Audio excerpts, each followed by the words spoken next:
ఇది చూడండి, ఇక్కడ ఫస్ట్ దీని ఫోటో తీసుకోండి, ఇది తీసుకోండి. ఇక్కడేముంది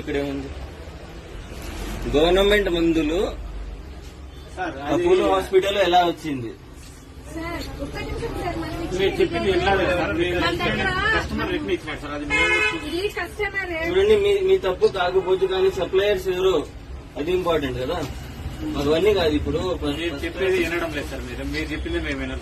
మేము చెప్పింది ఒక నిమిషం నాకు చెప్పకండి. కస్టమర్ తీసుకున్నాడు సార్. తీసుకున్న తర్వాత మార్నింగ్ మళ్ళీ రిటర్న్ ఇచ్చారు. మాకు వద్దు ఇది అని లాక్టోజన్ తీసుకున్నారు ఆ అమౌంట్. అంతే సార్. మీరు చూడరా నమ్మకంతో తీసుకున్నారు. చూడకుండా ఎట్లా తీసుకుంటారు? ఇంజక్షన్ వాడినా యూజ్ చేసి